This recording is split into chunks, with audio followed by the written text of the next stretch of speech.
bonjour à toutes et tous. Je suis ravie, quoique très stressée, d'être ici aujourd'hui. Je voudrais remercier absolument toute l'équipe d'Amades pour cette organisation extraordinaire, pour cette invitation.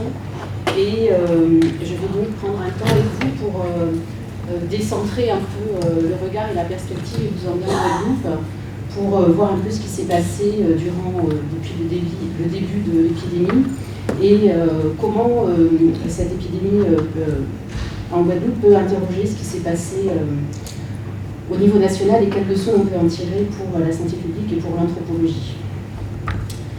Donc, alors que la première vague de mars 2024, alors juste, faut que je sois bicéphale. Ça marche? Ok. Donc, alors que la première vague de mars 2020 avait plutôt épargné la Guadeloupe grâce à un confinement très précoce relativement bien suivi, l'archipel a connu une quatrième vague extrêmement meurtrière en août 2021, avec un taux de mortalité hospitalière de 1,38 pour 1000 pour la période, alors qu'on était à cette époque à 0,15 en région PACA, positionnant le département en tête en termes de mortalité hospitalière depuis le début de la pandémie. En octobre 2021, on est arrivé à un taux de mortalité de 2,2 pour 1000, mortalité cumulée. Elle a été suivie de gratuité dure d'une partie du personnel hospitalier opposé à l'obligation vaccinale, d'émeutes urbaines qui ont poussé le gouvernement à envoyer le GIGN et le RAID en novembre dernier, et d'actes violents envers le personnel hospitalier par des militants syndicaux. Ceci n'a pas empêché une minorité de soignants de refuser de reprendre le travail, ce qui a conduit un certain nombre d'entre eux à être suspendus de leur activité, sine die, pour refus de la vaccination. La Guadeloupe s'est aussi faite remarquer en étant le département qui a affiché le plus fort taux de vote pour Marine Le Pen au second tour de l'élection présidentielle, avec plus de 60%, exprimant ainsi l'adhésion à des thèses racistes et une volonté de déboulonner, quoi qu'il en coûte, le président Macron et sa politique de gestion de la crise humanitaire. 300 personnes sont mortes du variant Delta rien qu'au CHU au mois d'août 2021.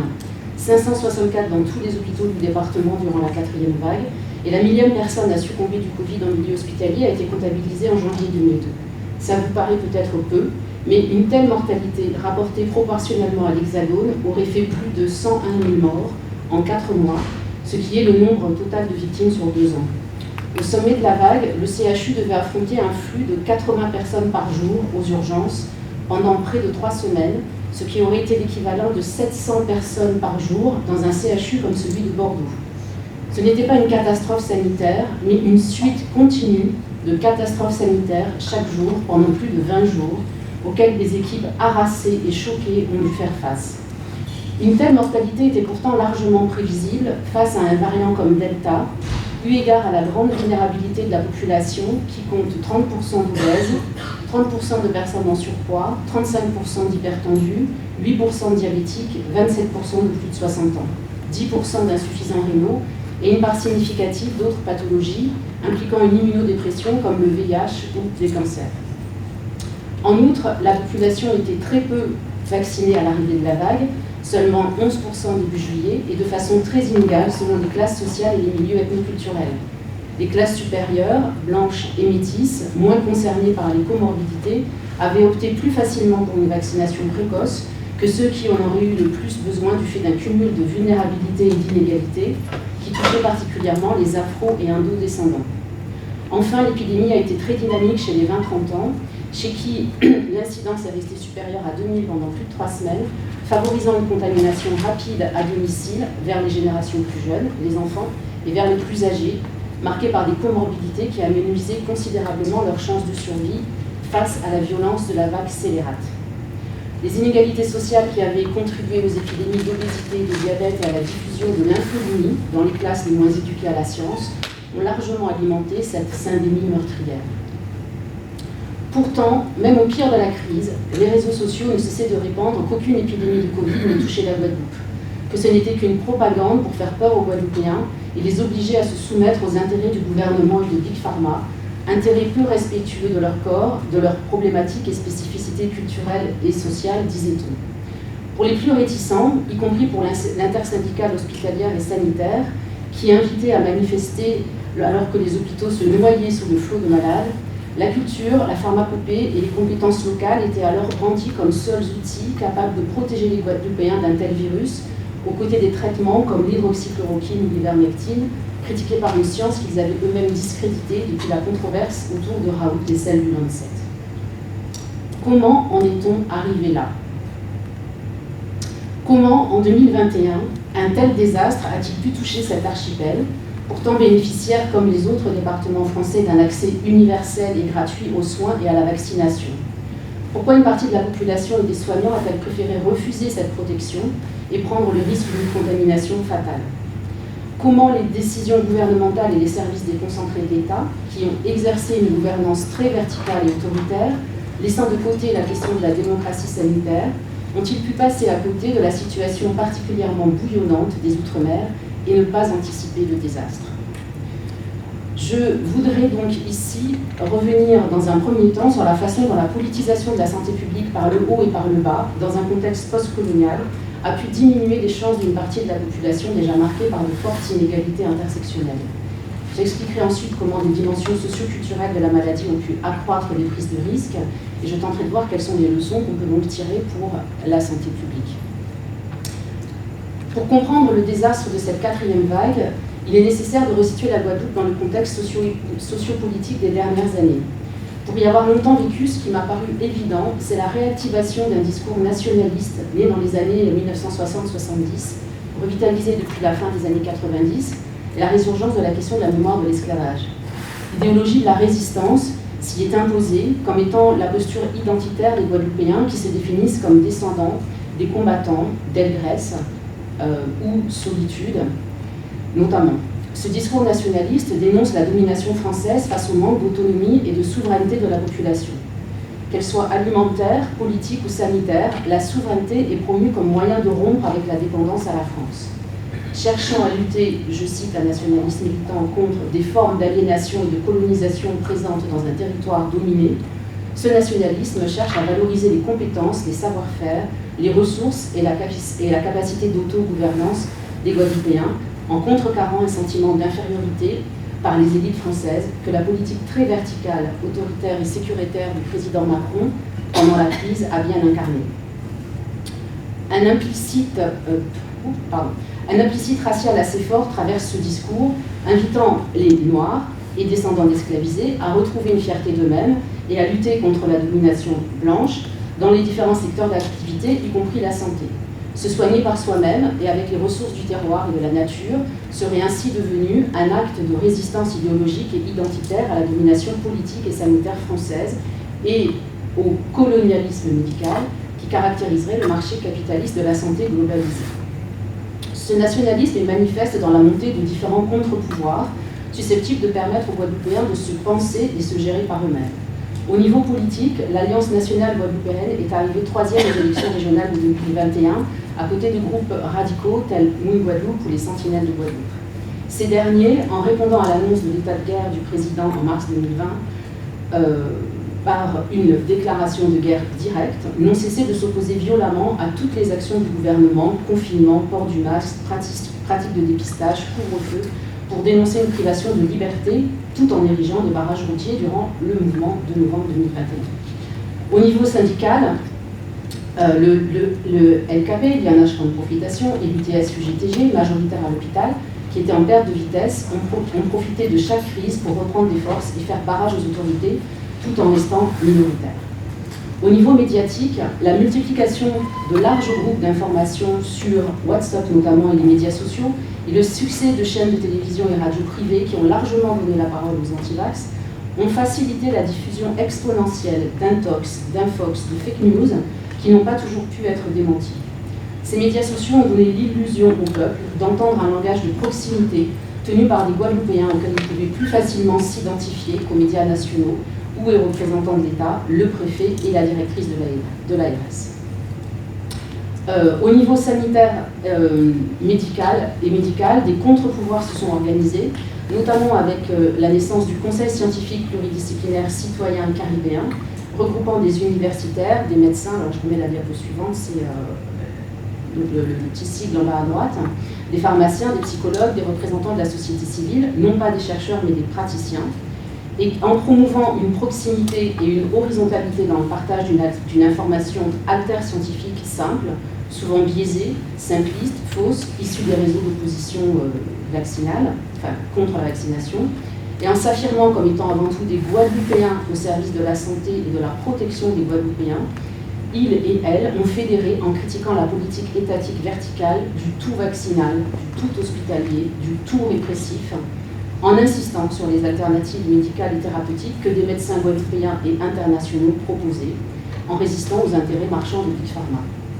En mettant l'accent sur les effets indésirables potentiels du vaccin et sa soi-disant inutilité pour les bien portants, et en favorisant des témoignages de supposées victimes auxquelles les téléspectateurs pouvaient, de victimes guadeloupéennes, auxquelles les téléspectateurs pouvaient facilement s'identifier, ils ont promu une résistance sanitaire qui est venue s'inscrire dans une posture anticoloniale en associant la politique de l'État à un néocolonialisme médical capitaliste. Alors que d'autres militants ont condamné le maintien de l'ouverture des frontières durant les mois de pleine saison touristique, ce nationalisme sanitaire s'est particulièrement incarné en la figure du célèbre pharmacien Henri Joseph. Docteur en pharmacognosie, il a développé depuis 20 ans un laboratoire de production de compléments alimentaires à base des plantes de Guadeloupe, phytobocase, en utilisant les savoirs traditionnels sur les plantes guadeloupéennes qu'il a réussi à faire entrer dans la pharmacopée française en dénonçant une loi d'exclusion maintenue depuis la période esclavagiste, à l'époque pour enrayer les empoisonnements. En janvier 2021, dans une émotion largement partagée par son auditoire de la salle du Conseil régional et sur les médias sociaux de la diaspora antillaise, il a annoncé avoir breveté avec le CNRS à Montpellier les propriétés d'une plante de Guadeloupe, l'herbe à pic, qui, in vitro, stopperait la réplication du SARS-CoV-2. Déjà commercialisée pour ses propriétés antivirales sous forme du Virapic, la plante a connu ses heures de gloire et le Virapic ses records de vente en 2021. Au-delà d'un phénomène récurrent de promotion des néo-tradithérapeutes, l'annonce du Dr Joseph, véritable figure de savant local, peut être comprise comme une promesse offerte à la Guadeloupe d'inverser l'ordre de la domination néocoloniale dans la géopolitique internationale des savoirs en temps de pandémie. Elle a ainsi été vécue comme une occasion extraordinaire, non seulement de sauver la Guadeloupe, mais peut-être aussi de sauver toute la planète, et surtout de gagner cette inversion du stigmate du colonisé en prouvant la vitalité, voire la supériorité du génie guadeloupéen. Aucune donnée scientifique n'est venue pour l'instant permettre de corroborer les effets de la plante sur la prévention du Covid in vivo. Pourtant, avant même l'arrivée du Delta, la lutte contre le Covid s'était déplacée du plan sanitaire vers le plan politique, idéologique et identitaire. Et les messages et ressources naturelles et humaines de proximité ont semblé beaucoup plus parlantes et compréhensibles que le discours très vertical, autoritaire et maladroit des représentants de l'État, transposant les décisions nationales au niveau local et produisant des communiqués de presse hebdomadaires qui relevaient du bulletin épidémiologique absolument incompréhensible. Alors même que les réseaux sociaux assénaient que nous ne sommes pas des imbéciles, nous ne sommes pas des enfants, nous ne nous laisserons pas dominer par des sachants, on a ce qu'il faut pour se protéger, et condamner violemment toute personne soupçonnée d'imposer un savoir de dominant en méprisant les ex-dominés déterminés à se rebeller et s'affirmer coûte que coûte, une fracture profonde s'est aggravée dans la société et dans la lutte contre le Covid entre ceux qui aiment la Guadeloupe et ceux qui ne l'aiment pas. Les hommes politiques, les services de l'État, les églises et les médias ont ouvert une brèche supplémentaire. Alors, excusez-moi, j'ai une erreur d'ordre de diapo. Une brèche supplémentaire en déroulant un tapis rouge à toutes les intox et infox possibles par leur silence ou leur mégarde. Préoccupés par une campagne électorale pour les régionales qui a complètement occulté la campagne de la vaccination, certains candidats ont préféré ne pas aborder le sujet et se faire vacciner en cachette. De leur côté, les services de l'État ont mis trop de temps à autoriser que les médecins libéraux vaccinent en cabinet. Alors, je reviens en arrière, excusez-moi. En préférant centraliser les injections dans un grand vaccinodrome à la gloire de l'ARS et des services de l'État, à proximité de l'aéroport, mais donc inaccessible pour la majorité de la population rurale ou non autorisée. Début août, certains prêtres catholiques continuaient de demander à leurs ouailles de ne pas se faire vacciner, et certaines églises adventistes et évangélistes refusaient de reconnaître ce vaccin créé par la main de l'homme ou du diable et non pas par Dieu. Quant aux médias nationaux, ils ont diffusé des propos condescendants et insultants tenus par des kidams, évoquant l'alcoolisme, le vaudou ou l'illettrisme pour expliquer le manque d'intérêt pour la vaccination chez les Antillais. Tout ceci faisait écho aux bourdes du préfet de la Martinique, qui avait réutilisé une campagne à base d'ananas, alors utilisée sur l'île de Pâques, pour signifier l'importance de la distanciation sociale en 2020. Pour une minorité politisée de la population, l'État était donc accusé de ne pas savoir protéger les populations antillaises, voire de les mettre en danger de mort, dans une longue liste d'exemples, commençant avec l'esclavage, incluant l'indemnisation des planteurs, mais pas des esclaves en 1848, la politique d'aliénation par l'assimilation, le dénigrement racial, la répression de 1067, les dégâts du Bumidum depuis 1963, ceux du chlordécone et ceux du chômage structurel qui poussent la jeunesse à s'exiler. Longue liste qui se termine par cette injonction à l'injection vaccinale, vécue comme une tentative de soumission de trop. Plus qu'une défiance, c'est donc une véritable convergence de ressentiments qui a créé cette dynamique d'opposition vaccinale et le refus irréductible d'être partie prenante d'une politique perçue comme la réitération d'une soumission des corps et des êtres. Alors que des Guadeloupéens ont donc dû aller se faire vacciner en cachette ou ont été victimes d'un empêchement vaccinal par leur famille, pendant ce temps, partout dans la Caraïbe et sur la planète, les peuples revendiquaient leur droit d'accès au vaccin. Lorsque Delta est arrivé en juillet 2021, la porte était donc grande ouverte. Le manque d'approbation du vaccin par ceux qui en avaient le plus besoin, la virulence des opposants à la politique française de santé publique, la croyance en des vertus plus efficaces de la pharmacopée locale et la violence des réseaux sociaux envers les promoteurs de la vaccination, au sein d'une société divisée par des oppositions fratricides et des inégalités sévères, ne pouvaient guère alléger la charge colossale que les dispositifs de soins et les soignants allaient devoir porter, malgré l'état bien insuffisant des structures sanitaires dans le département. 20 lits de réanimation dans tout le département avant la pandémie, pas suffisamment d'oxygène à la fin juillet pour apporter une assistance respiratoire de 5, 10, 15, 30 ou 60 litres aux centaines de personnes hospitalisées ou à celles qu'il aurait fallu oxygéner à domicile. La baignoire ne pouvait que déborder. Et comme si le sort s'acharnait, la mort inaugurale de la 4e vague a emporté une icône de la culture guadeloupéenne, Jacob Desvarieux, leader du groupe Kassav, qui avait justement porté la culture guadeloupéenne, la langue créole, et fait résonner le zouk sur toute la planète. Cette mort nous a tous bouleversés et nous avons dû constater que l'instrumentalisation odieuse de son décès par des antivax qui prétendaient qu'il était mort de sa 3e dose alors qu'il était immunodéprimé a augmenté davantage encore les craintes face au vaccin et alimenté les pires complots. C'est à ce moment que j'ai été sollicitée, donc à la mi-août, par des médecins et par la direction de l'hôpital de Pointe-à-Pitre pour une étude sur les causes de la réticence à la vaccination et pour apporter un regard extérieur à l'unité mobile d'éthique qui travaillait depuis des mois au protocole de priorisation des patients. Je ne sais pas si c'était mon rôle, et j'y reviendrai, de participer à la priorisation des patients, mais il m'a tout de suite semblé évident que c'était l'état de l'institution hospitalière qu'il fallait aussi questionner, et notamment la sensation d'un continuum de crise incessante depuis 2017, depuis l'ouragan Irma, l'incendie des urgences, les déménagements des services, la réforme hospitalière et la pénurie de moyens qui ont profondément éprouvé les soignants, qui exprimaient une obligation de suradaptation permanente que les renforts arrivés de métropole ont beaucoup plus difficilement toléré.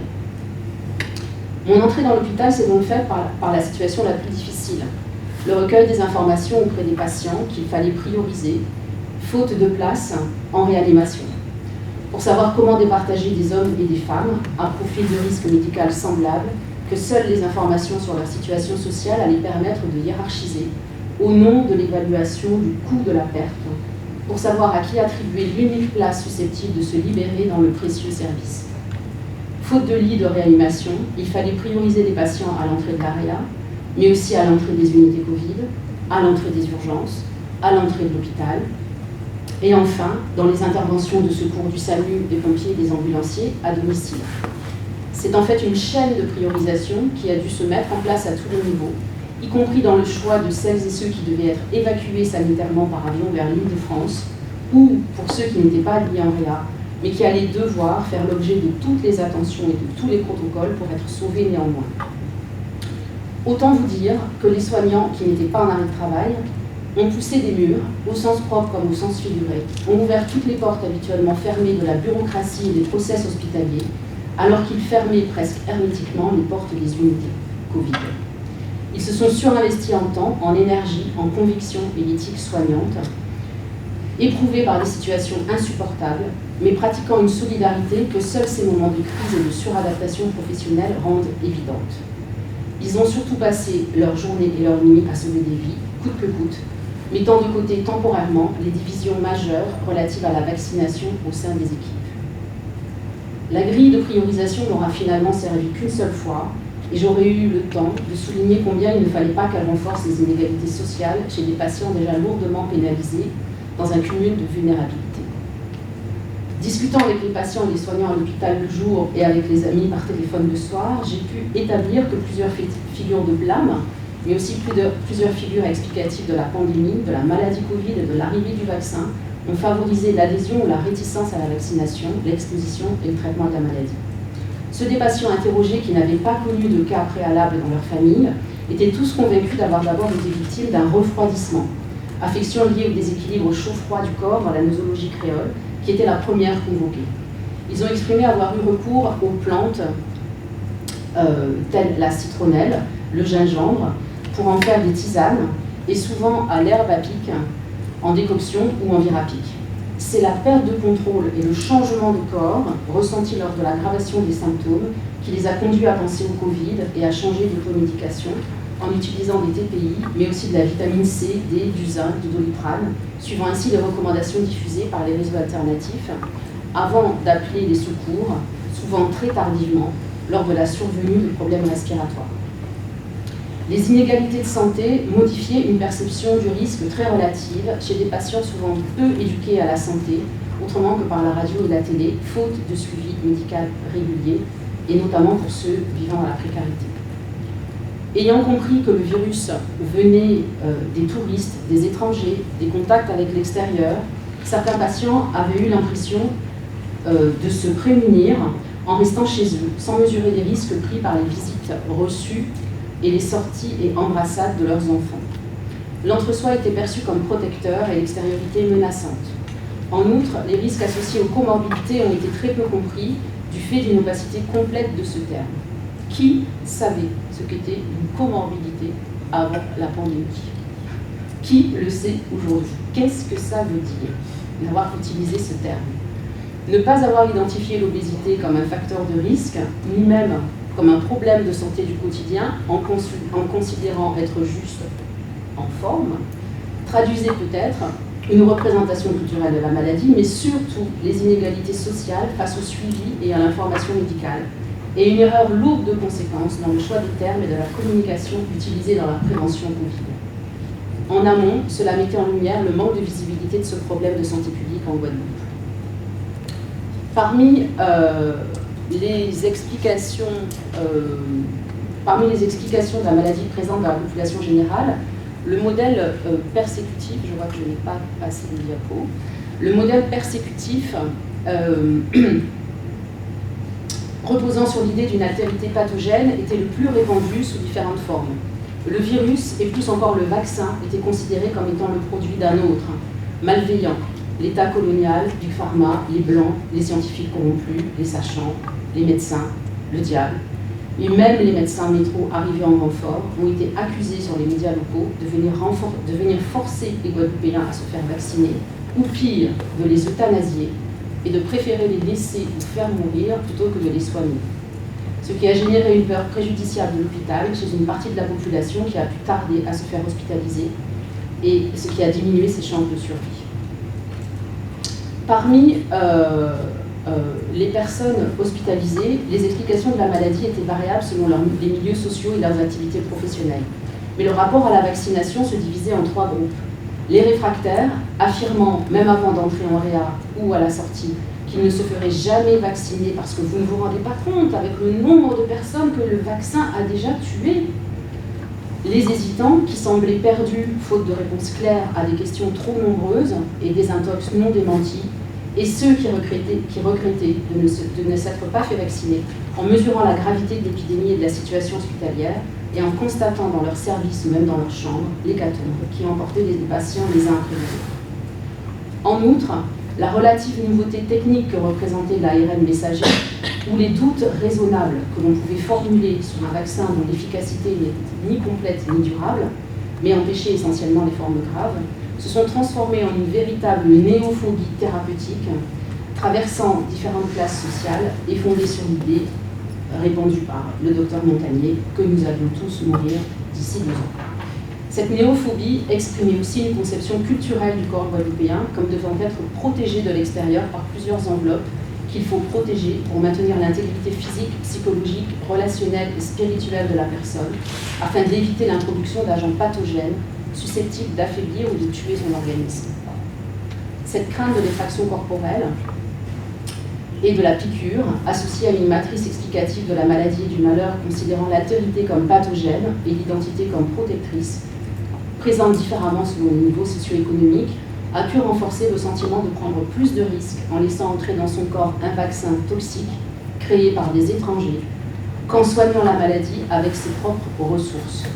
Cela est venu conforter des postures de défi immunitaire face au virus chez certains Guadeloupéens convaincus de leur invulnérabilité, de leurs compétences thérapeutiques, de leur résistance biologique et politique, voire de leur invincibilité.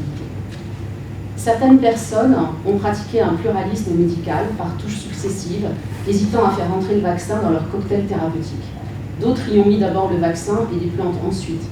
La notion de lianage, c'est-à-dire d'alliance thérapeutique, m'est apparue comme indispensable à promouvoir pour abolir le rapport d'opposition entre des registres thérapeutiques aux connotations et efficacités bien différentes. Le modèle explicatif eugéniste et individualiste capitaliste, considérant que seuls les vulnérables seraient touchés et mourraient d'une épidémie qui épargnerait les personnes en bonne santé, avait convaincu une partie de la population bien portante que toutes ces mesures étaient inutiles et portaient atteinte à la liberté et à la santé de leur entreprise. Dans ce contexte, certains Guadeloupéens ont développé des stratégies multiples pour se faire vacciner en cachette, pour taire leur contamination, ne pas prendre le risque d'être stigmatisés et rejetés par leur entourage. Et seul le travail des médecins de ville qui ont rétabli de la confiance, ont rassuré leurs patients, a permis de les aider à sortir de ce chaos. Je conclus, je vois que tu arrives, tu te rapproches. Je conclus sur la question des leçons pour la santé publique et de l'anthropologie. Quelles leçons peut-on tirer de ce désastre ? Déjà, la politisation par le haut, incarnée par le président qui s'est posé en chef de guerre, a créé un rapport de verticalité préjudiciable, contraire aux logiques d'horizontalité dont la population a besoin en temps de crise. Pourtant, nous le savions déjà à l'issue de l'épidémie de sida, des recherches qui avaient été faites, des actions de santé communautaire qui avaient été efficaces. Pourquoi une telle amnésie du travail déjà réalisé ? La mise en œuvre de projets de santé communautaire, incluant des médiateurs de santé, travaillant dans une proximité qui a fait terriblement défaut, aurait pu être bénéfique. Elle est utilisée en Guyane notamment. Mais cela aurait impliqué de reconnaître l'importance des inégalités sociales et territoriales de santé et le caractère multiculturel de la Guadeloupe. Reconnaître aussi qu'il n'y a pas eu une, mais plusieurs épidémies, variables selon les variants, les territoires et les profils sociaux et politiques des populations concernées, donc tenir compte des particularités structurelles des différents territoires. Il aurait peut-être fallu aussi impliquer, en tout cas c'est ce que la population avait demandé, impliquer les représentants et experts de ces territoires dans les conseils scientifiques et les conseils décisionnels, et travailler à la communication en dialogue avec les SHS. Par exemple, dire que le vaccin était fait pour protéger les autres, au nom d'une solidarité collective, a pu paraître vain dans un contexte où beaucoup pouvaient se sentir exclus dans leur quotidien de cette solidarité collective. Reconnaître aussi que la transition sanitaire s'est faite au pas de course avec le Covid et qu'il a fallu communiquer clairement, et que c'était peut-être pas évident, en des termes compréhensibles pour tous, pour redonner de la confiance à la science et à la médecine et intégrer des thérapeutiques nouvelles. Et l'enjeu était justement de permettre à chacun de s'approprier les progrès scientifiques et d'entrer dans les transitions sanitaires que représente chacune des crises. Probablement, et ça n'a jamais été fait, et je l'ai dit à plusieurs reprises, il aurait fallu travailler avec les représentants religieux, et le travail qu'a présenté Laetitia me conforte dans cette idée. Pour autant, faut-il écouter toutes les minorités et maintenir peut-être parfois une menace encore plus grande pour les populations? Comment travailler et comment dialoguer avec des opposants violents alors que les médiations mises en place ont été vaines? Et peut-être se poser la question de savoir est-ce que le combat des opposants était bien le Covid ou n'utilisait-il pas le Covid pour exprimer et projeter un autre malaise beaucoup plus profond? Ce sont donc les questions que l'anthropologie doit aussi se poser. Faut-il toujours composer avec les résistances locales, ce que les acteurs appellent des particularités culturelles? Je suis sûre que vous avez reconnu beaucoup de choses dans ce que j'ai dit, de ce que j'ai présenté, qui se sont passées ailleurs, sur d'autres territoires. Alors, est-ce bien des particularités culturelles? Ou il me semble qu'il s'agit parfois d'un alibi culturel utilisé dans des rapports de pouvoir politique pour rejouer d'autres scènes antérieures, anciennes, qui se manifestent sur la scène politique et ici sanitaire. Cet alibi culturel et culturaliste entend à figer et réifier des problématiques qui sont souvent l'expression de décalage temporel dans la façon de s'approprier une évolution, un changement politique, technologique ou sanitaire. Alors je vais passer sur ça parce que je crois que je manque de temps, mais je pense que nous sommes confrontés à ce que l'on pourrait appeler la matérialité de l'idéal. Outre les nombreuses inégalités dont étaient victimes les personnes, les gens sont morts d'avoir été influencés aussi par des discours et des idéologies politiques, syndicales, des messages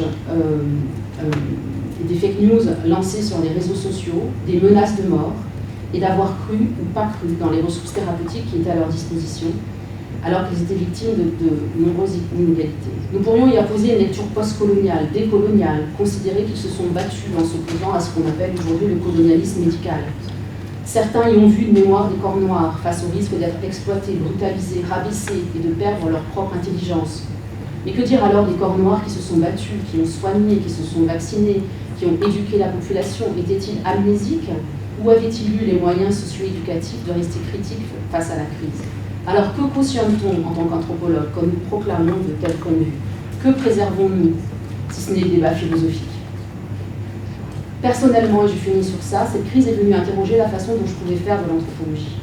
Peut-être comme beaucoup d'entre vous, j'ai été grandement déprimée par le sentiment d'inutilité des études que nous avions faites sur le sida face à la gestion politique de la crise.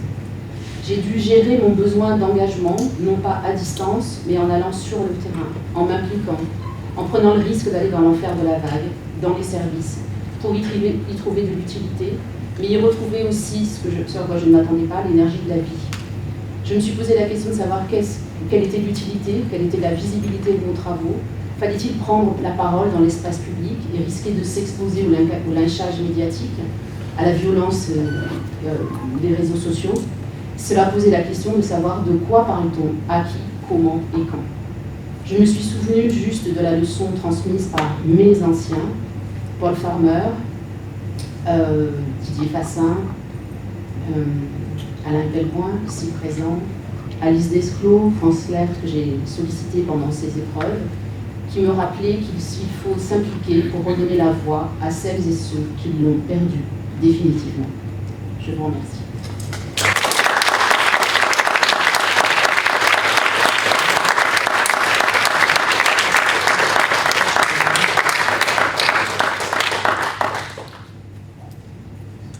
J'ai pas regardé l'heure.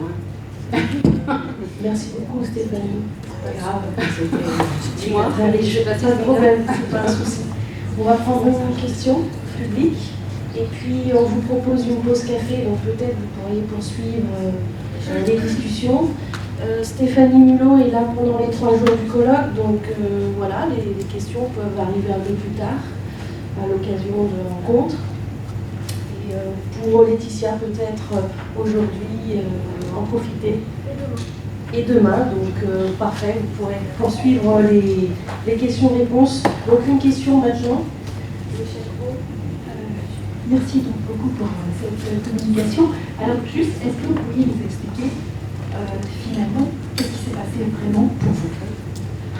Qu'est-ce qui s'est passé pour moi ou qu'est-ce qui s'est passé selon moi? En tant qu'entrepreneur. Non, ça, vous l'avez parfaitement bien dit, bien analysé. Selon moi? Oui, qu'est-ce qui s'est passé finalement? Vous expliquez comment vous avez dû vous impliquer, mais véritablement, donc, comment et qu'est-ce qui s'est passé pour vous dans cette situation exceptionnelle? Donc j'essaye de reformuler. Qu'est-ce que j'ai vécu en tant qu'anthropologue sur le terrain? C'est ça la question? Oh, Michel.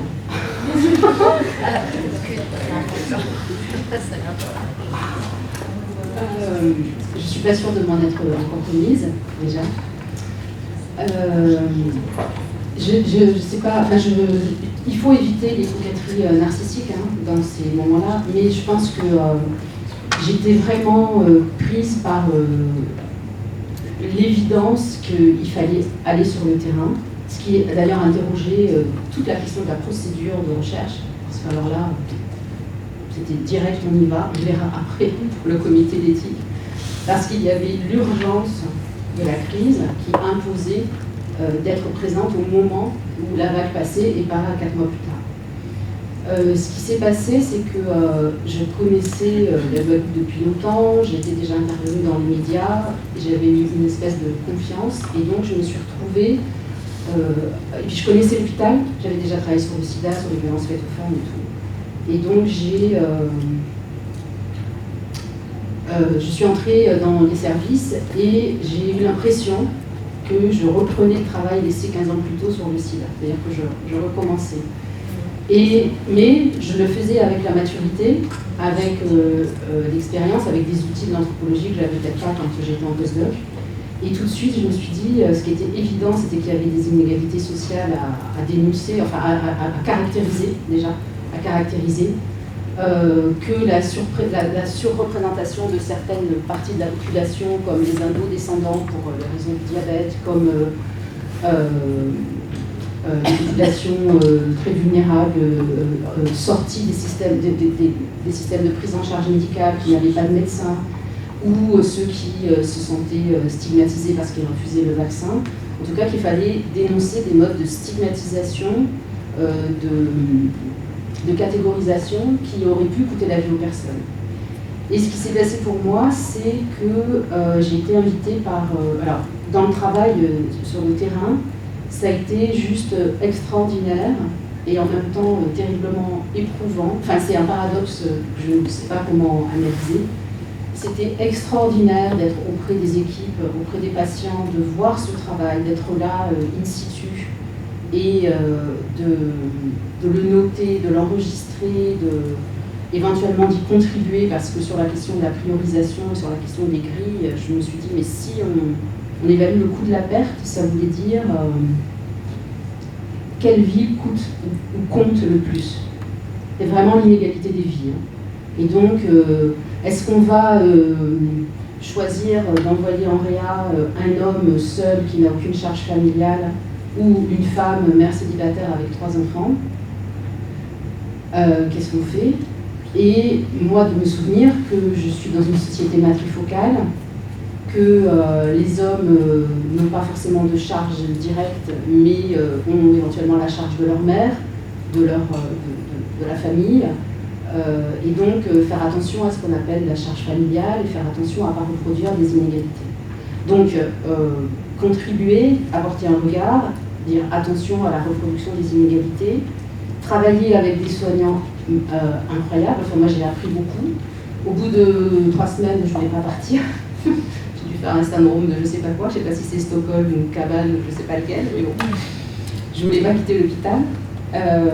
Et en même temps, extrêmement éprouvant, parce que concrètement, pour les anthropologues, ça veut dire que ça va beaucoup plus vite qu'avec le sida.